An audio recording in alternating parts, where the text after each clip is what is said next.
Magandang hapon po sa inyo lahat. Ako po si Shia Atienza, ang anak ng dating Kuting Mayor Rito Atienza. Ako rin po ang direktora ng Kababaihan ng Maynila. Isang organisasyon na binuo ng aking mga magulang 40 years ago.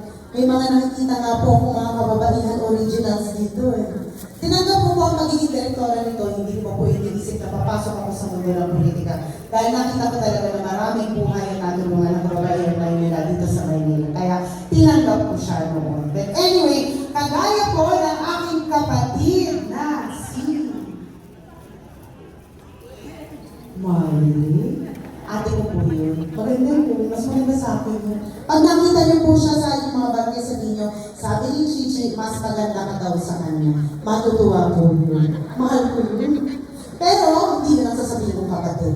Ang sasabihin kong kapatid ay si Kuya Kim. Kilala niyo po ba yun? Si Kuya Kim, kapareho ko na sa television din ako. Ako po ay isang broadcast journalist. Ngunit ko ako'y bata pa, ang totoong pangarap ko sa buhay ay maging isang misyonaryo. Ngunit hindi po yan na sa katuparan, kaya ang ginawa ko, dinala ko na lang ang puso ng isang misyonaryo kung saan na ako dinala ng Panginoon. As a broadcast journalist ng 6 na taon at tagapagbalita po, pumupunta po ako sa malibig na lugar dito sa ating bansa para kunin ang kwento ng ating mga kapatid na napag-iwanan sa laylayan ng lipunan. Minsan ang malinaig nila, maliliit lang naman, na kayang pagbigyan ng gobyerno. Kaya ang ginagawa ko, kinukwento ko, nilalahat ko ang kanilang storya sa aming programa na nagdadasal ko na mapakinggan kami ng gobyerno. Ngunit alam niyo po, aming mga nanay at tatay, nakita ko, kahit ano pala ang hinaing ng ating mga kababayan, kung ang gobyerno hindi marunong pong makinig. Ika nga ni Yorme, nga pa rin pala tayo. Kaya yung mga iniyak nila, iniyak ko, pag hindi pala nakikinig ang gobyerno, wala pa rin. Kaya nung tinanong ko ni Yorme kung maaari niya ako maging katambal, inisip ko, imbis na maging boses na lamang, may magagawa na ako.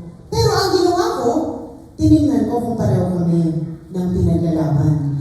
Kasi meron pa ako mga advocacy na tinayuan ko nung ako po ay broadcast journalist. At meron rin siyang malaking programa nung siya ay mayor ng Manila at tinignan ko kung pareho. Pero bago po yun, alam ko dito sa inyong distrito, ang tawag niyo sa aking ama ay Bulaklaki. Tama po ba ako? Akala nila hindi namin alam. Pero pag naglalakad ako sa mga barangay, nagubulungan sila. Yan yung Auntie Bulaklaki mo. Hindi nila alam ko ako yun. Yan, tatay ko po mahilig talaga sa bulaklak. Pero, meron kasi akong ugali. Ako po ang bunsong anak ng aking mga magulang. At meron akong ugali na pag ako ay naniwala sa isang bagay, kahit pa magtulong-tulungan ang mga kapatid ko at ang aking magulang, hindi po ako natitinan. Eh kamakailan, nung narinig po nila na ako ang magiging katambal ni Yorme, nagplano po ang buong pamilya ko. Narinig ko na ang tatay ko gustong ipasuot sa akin ang polo shirt niya. Ang sabi kasi nila, sabi ng nanay ko, bakit daw si Alino napasuot ng polo shirt? Diyos ko, sa sobrang nervyos ko, inunahan ko po silang lahat. Kaya tinatakan ko po ng malaking bulaklak ang aking damit dito sa aking likuran.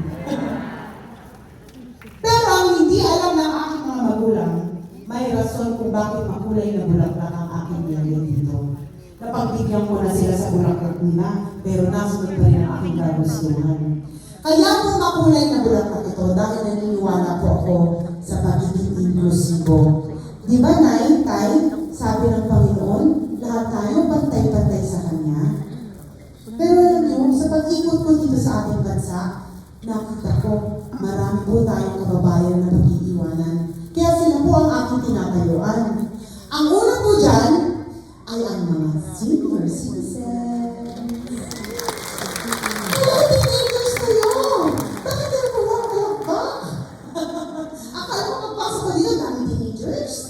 Pero sa totoo lang po, ang tingin ko kasi dyan, noong mga panahon na kami ay mahina pa, kayo po ang malakas.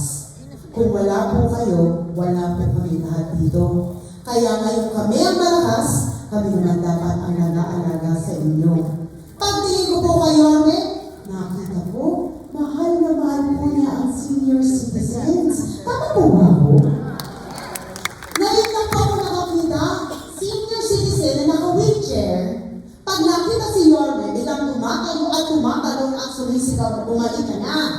Kaya sabi ko yun, bakit mahal na mahal ka ng senior citizens? Ang sabi niya, dahil sila ang prioridad ko nung ako ay mayor ng Manila. Sabi ko, okay, pareho tayong pinaglalaban. Pangalawa po ay ang ating mga kapatid na PWD o tao may mga kapansanan. Alam niyo, mahirap po. Mahirap makipaglaban na may kapansanan. Kaya dapat ang gobyerno nakaalala at suporta sa iyo nila. Pagtingin ko kayo, siya pala ang gumawa ng Job Inclusivity Act. Ang ibig sabihin, ang ating senior citizens at PWDs maaari pa rin magtrabaho kung gusto nila.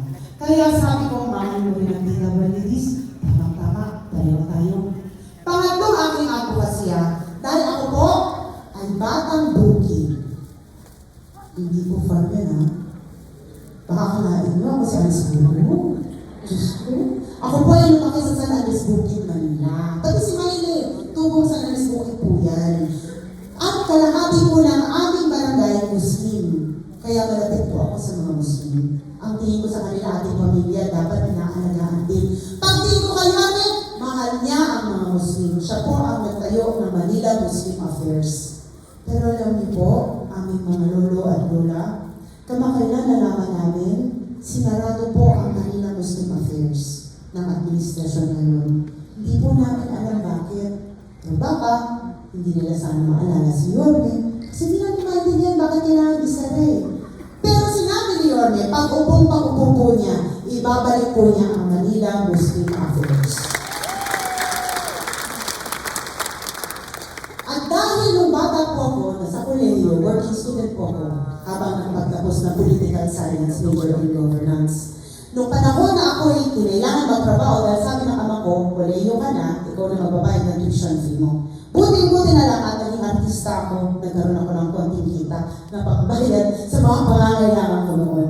Pero nakita ko na marami po tayong mga kapatid na parte ng LGBTQ+, hindi rin po patas ang kanilang panlaban. Meron pa rin pong diskriminasyon. Kaya sila rin ay aking tinatayuan. Pagtingin ko kay Yorme, nakita ko, mahal din niya ang mga LGBTQ+. In fact, meron siyang benches of Manila para maalagaan ang ating mga kapatid na parte ng LGBTQ+. And lastly, sino po dito ang solo parent? Taas ang kamay. Uy, yung iba, nagpakasal ulit. Hindi, pero ito po para po sa inyong mga anak, apo, na parte ng solo parents. Gusto ko alam ninyo, kasama sila sa aming programa. Dahil una-una mahirap tumayo mag-isa para gustusan ang pangangailangan ng mga anak. At mas mahirap sa gabi, wala silang kayakan. Malamig ang kanilang mga gabi. At dahil ako nga po ang direktora ng Kababaihan ng Manila, sinusulong po namin ang livelihood para sa lahat.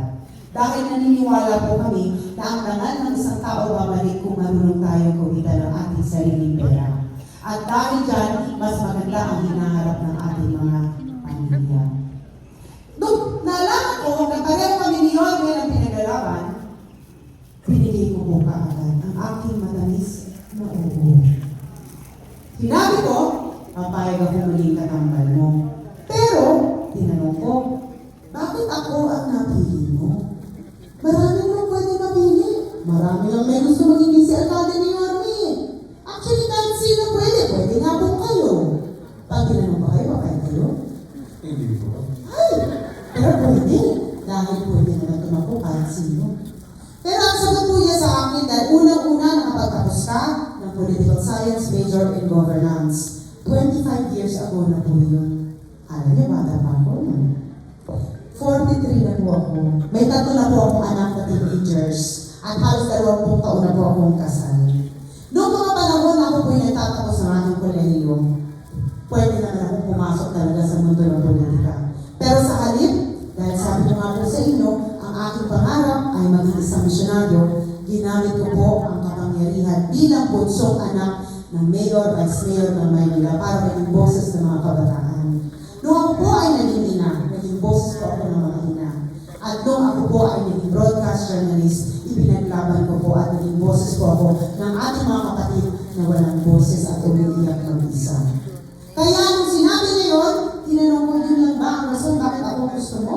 Ang sabi niya, dahil alam ko, mulat ka at alam mo paano ang buhay ng Manila program ng iyong ama. Naalala niyo po yun?